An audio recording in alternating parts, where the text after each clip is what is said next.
Okay, so hey guys, and welcome back to another predictions video, and in today's video I'm going to be predicting the Hitchins versus Paro fight. And so if you're new around here and you haven't yet subscribed, please do so, like the video if you do indeed like the video, and let's get straight into it. So going into this fight, Paro is 25-0 with 15 KOs and Hitchins is 18-0 with 7 KOs. This fight is for the IBF World Super Lightweight title. Paro was last fight was a win via unanimous decision versus Matias, and Hitchins' last fight was a win via unanimous decision versus Lemos. Paro is a southpaw and Hitchins has a 74-inch reach, comparing that to Paro's 70-inch reach. To speak a bit more about what I've just been saying, like I said, this is a traditional matchup between two undefeated guys, two guys who have been contesting around the heights of the division for a while. You know, it's a nice matchup. I think it's an interesting matchup. It was an easy fight, I believe, to be made for Matchroom. You know, two Matchroom fighters, I'm sure, in a division which is difficult to be unifying because of the fact that all the champions are, they're kind of floating around with different promoters. I mean, we still don't really know what's going on with Devin Haney.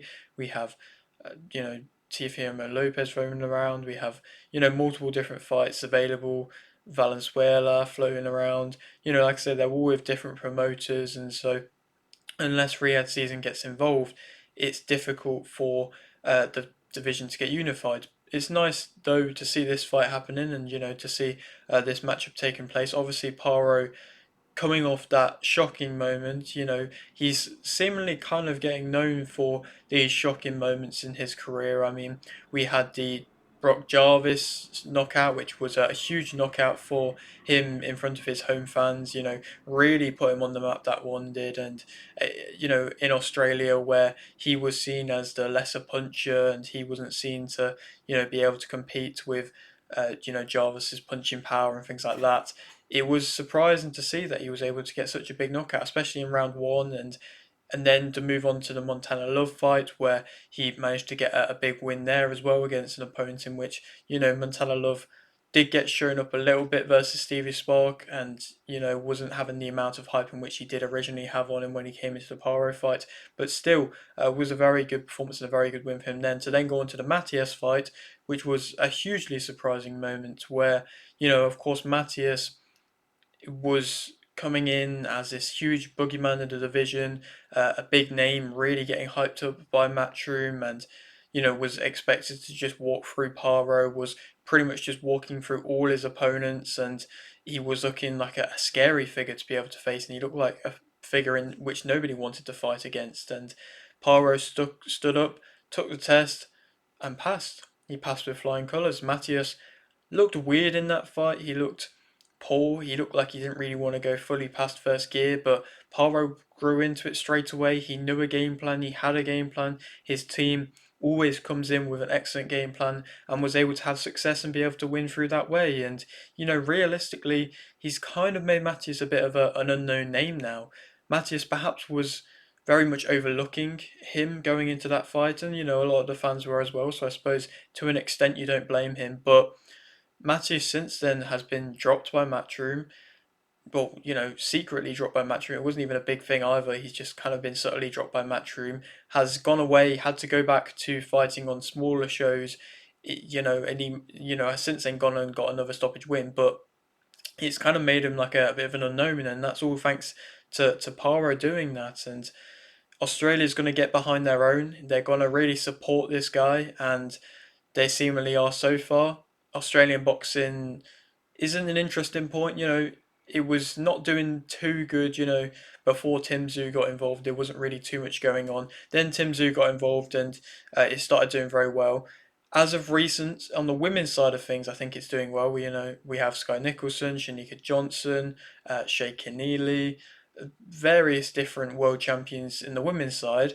But on the men's side, it's not doing quite so well. I mean, we've had Composers Jr. falling off as of recent. We've had, you know, Tim Tszyu, like I say, falling off. We have Nikita Tszyu coming, who's, a good name to be coming through. But, we've had Mikhailovic just recently lose, who, is a resident in Australia. So, it's not been the best in recent times for Australia. And they love their fight and they've been putting on great events over there. But now they're going to get behind their own in Liam Paro, and I'm sure he's going to be wanting to, bring big fights back alongside Opataya, who is, is the biggest name at the moment coming out of Australia and is doing great things and is now getting his homecoming fight. I'm sure if he wins this, he's going to want to bring the belt back for a big fight, and it's an interesting fight. I mean, for Hitchins, I'm not too sure how much he's kind of warranted this fight in general. I mean, that last performance versus Lemos wasn't a great performance at all. It was a fight in which he seemed to very much struggle. The scores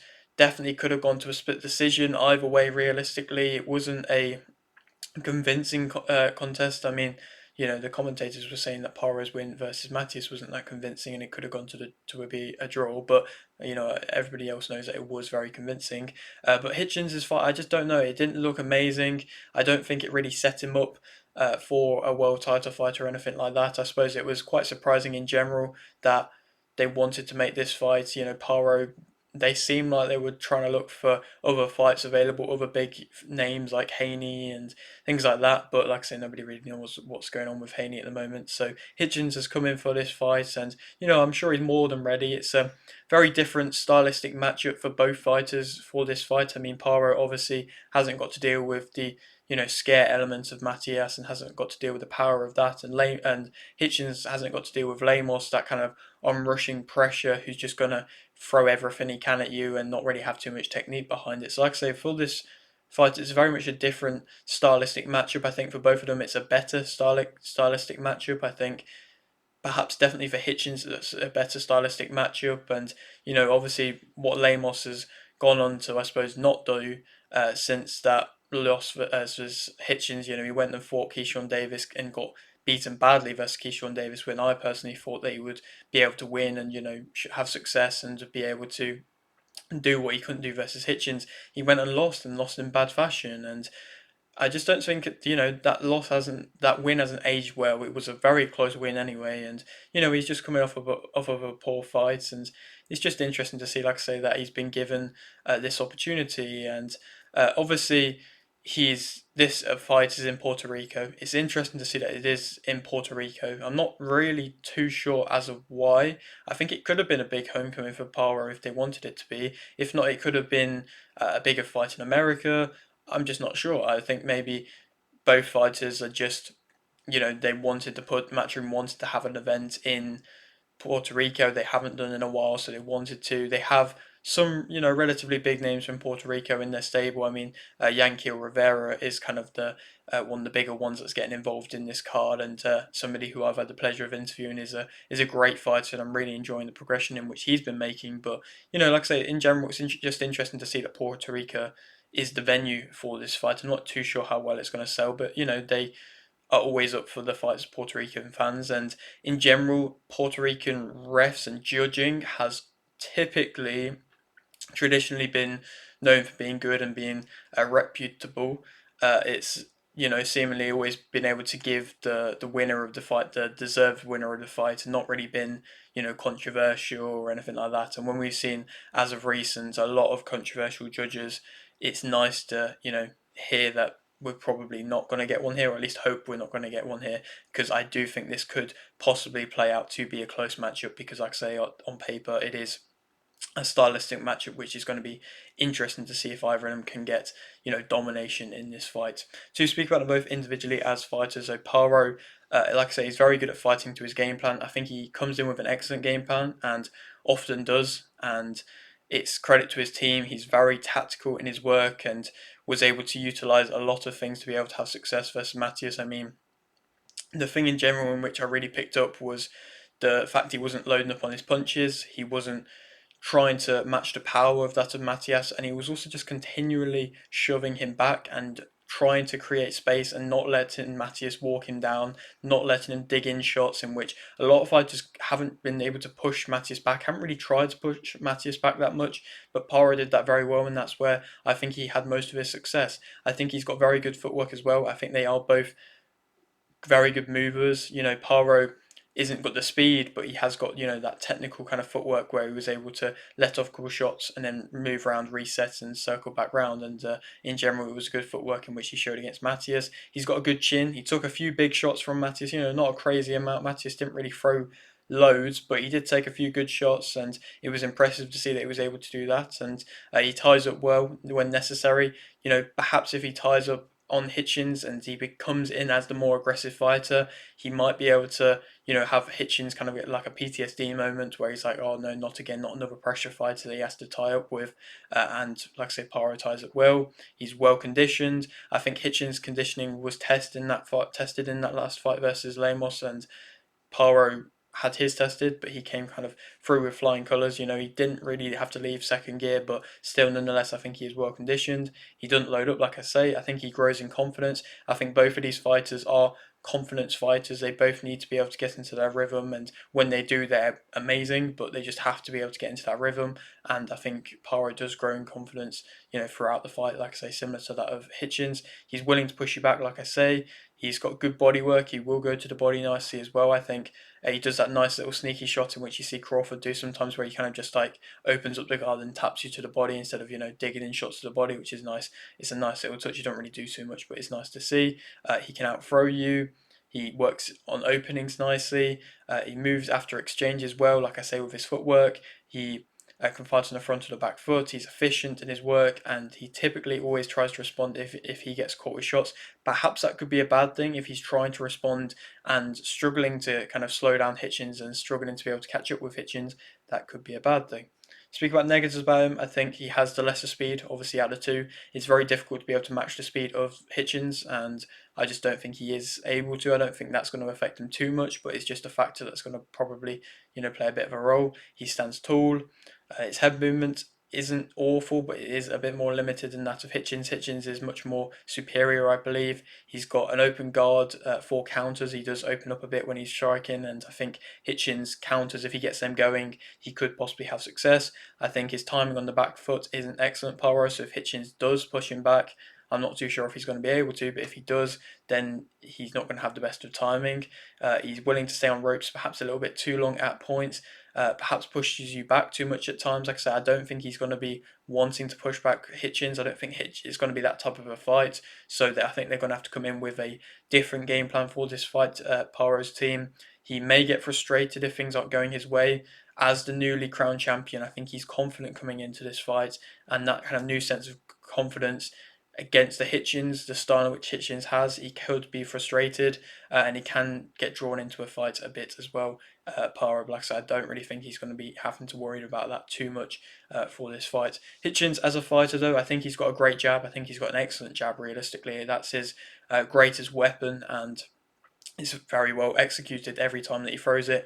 He seems to be able to have a lot of success with it. Perhaps he wasn't able to keep Lemos off as well as or as nicely as he wanted to, but in general, it is a very great jab.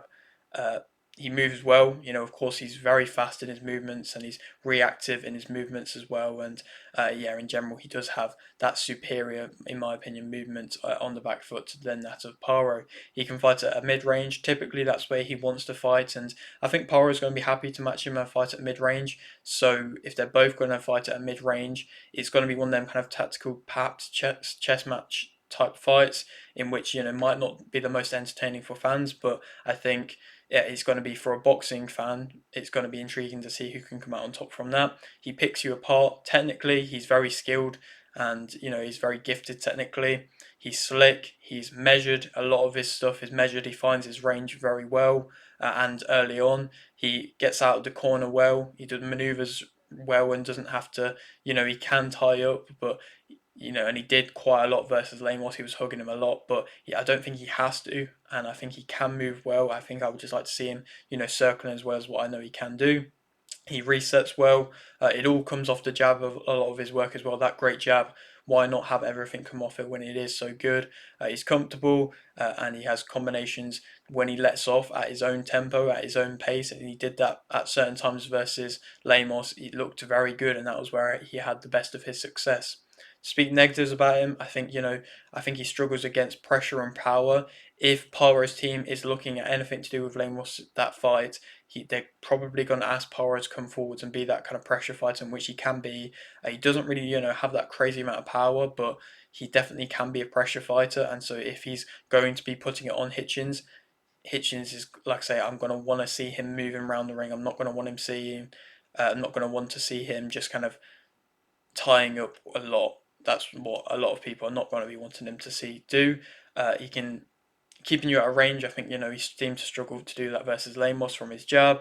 Uh, if he gets caught, I think his game plan can sometimes go a bit. Lemos caught him early with a big shot, and perhaps that game plan went a bit. And like I say, he kind of resorted to hugging quite a lot after that. He tries to catch you too much. I think he, tries to catch punches a bit too much, and if he can just slip them. He doesn't have to catch them and try and he can just slip them instead. He has that lack of aggression. I think he doesn't necessarily commit to his power punches that much, and I think he does have power when he commits to it. He just doesn't always necessarily do that. If it's not a clean fight, I think he can struggle, and I think Paro might be able to make this a dirty fight if possible. He's been hurt. I mean, I think he got rocked multiple times versus Lemos and managed to recover and show a good chin from that, but I think he was hurt. He can be worn down. His countering isn't really anything that excellent, even though he has the movement to have excellent counters. I just don't think he initiates them that well. He has a weak guard, and in general, I think he is, just I don't think he's got that, like I say, that aggression, that execution of punches well enough. Paro is the favourite for this fight, and I think that Paro will win via majority decision, majority or split decision. I think it's going to be a very close contest. I think Hitchins is going to resort to circling around the ring a lot. I think Paro is going to come with a game plan that's going to be a pressure game plan. I think it's going to be an interesting contest. He's going to try and wear him down. Hitchins is going to come with the jab and probably catch Paro a bit, but I think Paro's inevitably going to come with a bit more of a varied punch output and just going to have more success in general on the front foot and be able to win from that. And Hitchins is perhaps going to get shown up a little bit of his level to then who he could go on to fight. Hitchins again, if it is a good fight, if it is a chess match type fight, I think, like I mentioned, I think Paro's IQ will be superior to be able to win, but you never know, that rematch could happen if the fans want to see it. If it is a good fight, it could be a rematch. Barboza Jr. versus Catterall seemingly is a fight that's going to be made. Hopefully, it's going to be on that February 22nd card, which is looking like an amazing card, but hopefully, it's going to be on that card. So perhaps we could see the winner of Barboza Jr. versus Catterall to fight a Paro. I think that would be a fight that wouldn't be too difficult to be made. I mean, if Catterall wins, definitely wouldn't be, and they're really trying to get Catterall for a world title fight, so that could happen. Sandor Martin is a fight, I'm not really sure anybody's too bothered about that, but Haney has seemingly kind of vacated that belt in which he holds, so if Sandor Martin is elevated to full champ, or if he's been scheduled to fight somebody else for it, he could be scheduled to fight Paro for it. I'm not too sure. I'm not really too sure what's happening with Sandor Martin, to be honest, either. So, I'm not too sure. Or Haney, like I say, there were talks about that happening before. It could be a good way to return into a world title fight. That's not on a crazily kind of high scale or, against one of the huge names in the division. So perhaps that could happen. We have to wait and see, like I say, what's happening with Haney. But yeah, that is it for today's video. Hope you did enjoy. Like it if you did, like this, subscribe if you're new, and thanks for watching.